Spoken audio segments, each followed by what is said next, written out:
오늘도 건강한 발걸음으로 대한민국과 우리 자신의 건강을 지켜나가는 이야기 해보겠습니다.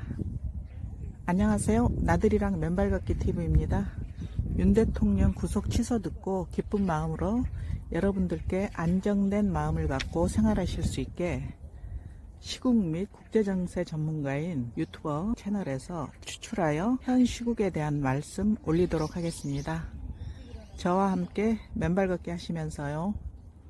현재 대한민국은 진정한 주권 국가로 나아가고 있는 걸까요? 여러분들께서는 스카이데일리 보도와 관련해서 왜 트럼프발 부정선거 뉴스가 안 터지냐, 언제 트럼프 대통령이 윤통 탄핵을 막아줄 거냐는 등 기대하고 계신 분들이 많은 것으로 알고 있습니다. 또 일부는 VOA에 가서 항의도 했다고 들었고요. 그러나 우리 대한민국도 주권을 가진 주권국가입니다. 아무리 미국이 우방이라도 미국 대통령이 남의 나라 정치 문제에 개입해 영향을 준다면 이것 자체가 내정 간섭입니다. 윤통 복귀에 도움이 될지라도 대한민국 국민으로서는 오히려 분노해야 할 일입니다. 외부의 도움보다는 우리 스스로 깨어나야 합니다. 여러분, 이미 미국은 처음부터 깊숙이 개입해 있었고 현재 우리 국민들은 아주 잘하고 있습니다.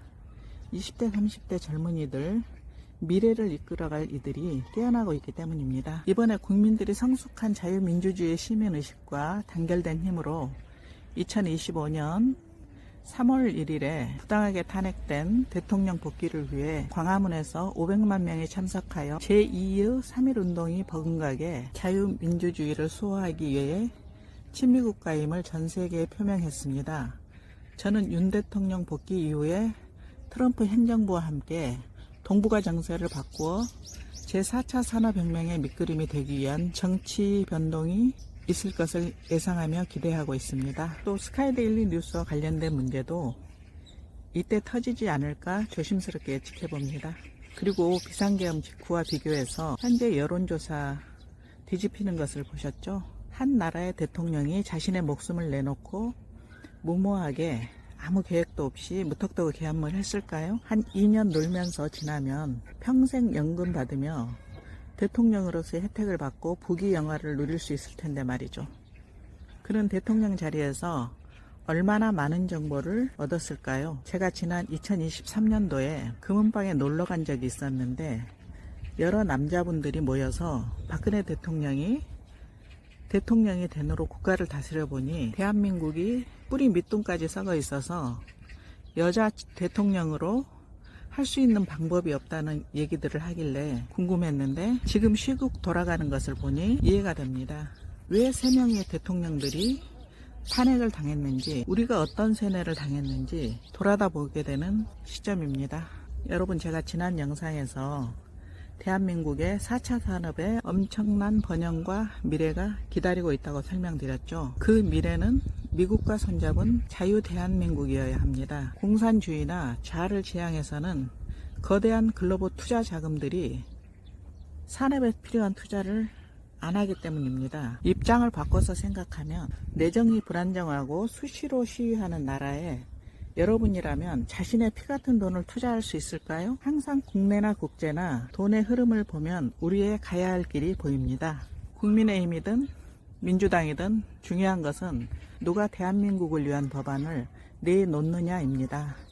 국민들이 정치에 무관심하면 결국 힘없고 빽없는 우리들만 피해를 보게 되기 때문입니다. 좌판이 우판이 떠드는 정치인들을 우리 국민들이 해안을 가지고 판단해야 합니다. 국민의힘 당의 반국가적 성향의 정치인은 누구이고 민주당의 진정한 민주주의를 추구하는 정치인은 누구인지 옥석을 가려야만 하는 시점입니다. 대통령이 정권을 가지고 있는데 내란을 운운하는 사람들, 내전을 조장하는 사람들, 내란 선동 효과로 이익을 보는 자들, 여러분, 지난번에 현대전쟁은 총과 무기가 아닌 사이버전, 여론전, 정보전으로 국민들을 언론이나 유튜브 등으로 세뇌시켜 대다수의 국민들이 진실을 볼 수 없게 자신들의 목적을 달성해 나가는 무서운 세상입니다.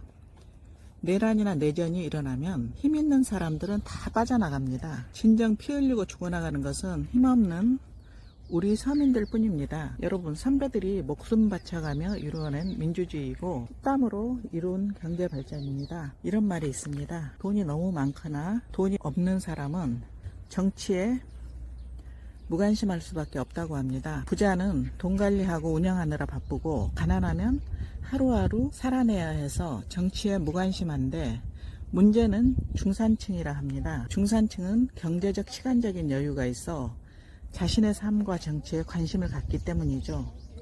그래서 지금 나타나는 초양극화의 최대 피해자는 과연 누구인지 들여다봐야 합니다. 이대로 계속되면 중산층은 무너질 수밖에 없습니다. 세금과 건강보험료 그리고 물가가 너무 올라 중산층인 우리들이 서서히 무너져가는 것을 피부로 느끼고 있는 중입니다. 국가가 과연 무엇인가? 국민들을 힘들게 하는 것이 국가인가 묻고 싶습니다. 여러분, 우리 나이든 중산층 서민들이 건강한 나라를 만들기 위해 정치에 관심을 갖고 또 조금이라도 예산을 아끼기 위해 작은 실천으로 스스로 건강 관리를 할 수 있는 맨발 걷기를 하시길 추천합니다. 매년 적자 나는 의료보험 재정도 아낄 수 있고 경제적 부담도 줄어들기 때문입니다. 우리의 작은 실천, 맨발 걷기를 하셔서 다가오는 4차 산업 수혜를 받을 수 있게 건강히 오래 사셨으면 합니다. 다음에 뵙겠습니다.